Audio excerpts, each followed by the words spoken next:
Hello, Joel at Up North Aquatics here. Thanks for stopping by. Interesting, but kind of crappy video today. We moved a ton of stuff around and I'm super excited about where everything is. And also gives me a great opportunity, I guess, to talk about cross-contamination and treating ick. So stick around if you want to see what happened and how I'm going to deal with it. Not the best case scenario, but it's going to happen to everybody in the hobby at some point, and it is not that big of a deal. So let's start dealing with this. So first things first, I wanted to do small fish in a big tank. I wanted to do a monster pond. I wanted to do a giant breeding project, and I wanted to shuffle around my South Americans, and I did that. And one fish somewhere along the way was sick, and now everybody's sick. So goldfish have ick on their tails, on their bodies, everywhere. These guys, which way back in there you'll see the albino Oscar, they don't really come out yet. They're pretty much not used to this setup. You can see them, yeah, I know. Yup. Mickey's dark. Mickey's too dark to see. Moto, you can see though. Yep. You got to give them time. You can't stand right over them, or else they'll be too scared to come out. Okay. Again, yeah, they're still getting used to coming out. Don't mind our special guests here. I'm chilling with the boys in the fish room when I noticed all this and had to start filming. But I try to keep them off camera. But yeah. So monster pond, heated, super cool. It's the same water volume as a tank like this. But the shape allows them more room to swim back and forth, side to side, turn around, maneuver however they want. It's great for them. They're showing signs of fin rot now. I moved some of the fish that were in that 75 gallon, which is now like a giant breeding project just for fun, into here. And now these guys all have ick. And I moved the green Texas into here. And he's fine. The rainbow cichlid is in here. I can't even get him to come out of the log to see him. So I'm gonna assume there's something wrong with him, because usually he's very friendly. And these guys down here in the 75 are totally fine. Matter of fact, some of these female endlers have like freshly dropped fry since they've gotten in here. Snails mucking on bloodworms, and there's like scattered shrimp throughout here, just blue shrimp. You can't really see them too well unless they come up into the grass. No issues here, like at all, period. And everybody else is having problems. So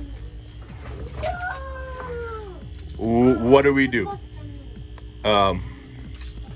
Well, first thing, we don't panic because it's ick. It's fin rot, it's very treatable things. And second, we got to look at what those things are. You know, fungal, parasitic, basically infections. And these are pretty easy to treat.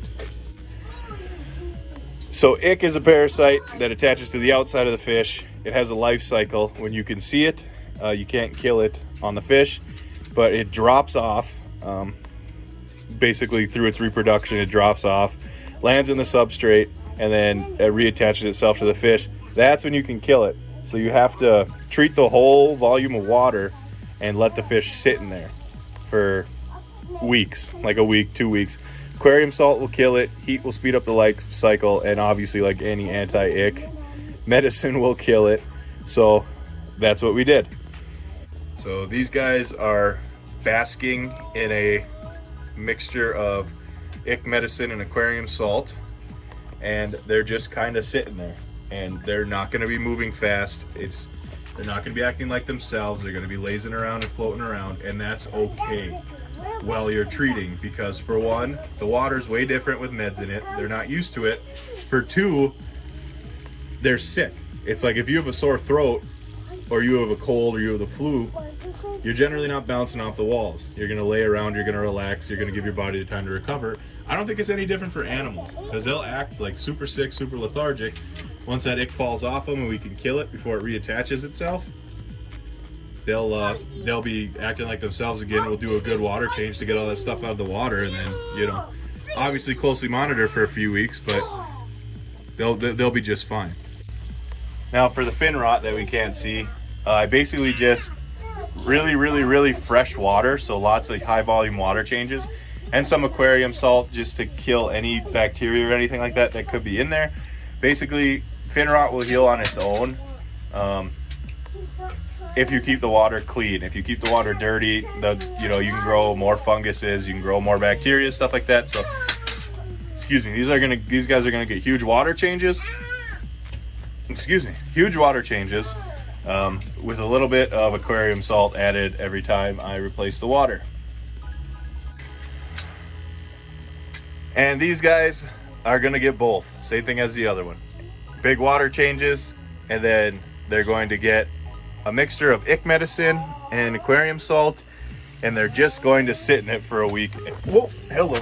I almost fell out of my chair. That's cool. Just gonna sit in it for a week and see what the hell happens. So, and that's about it.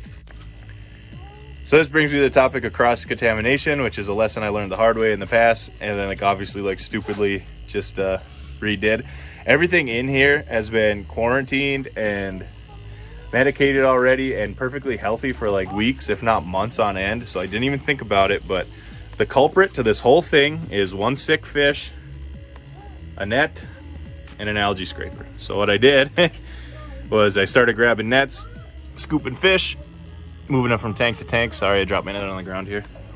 Moving them from tank to tank, and then to get good views at them in the tanks with the new tank mates and stuff, took a magnetic algae scraper that I only have one of, and scraped every single tank front. And that one sick fish, somehow whatever was in the water making them sick, that water was on the net and on the scraper going from tank to tank to tank, and now everybody's sick and we all get to enjoy that. So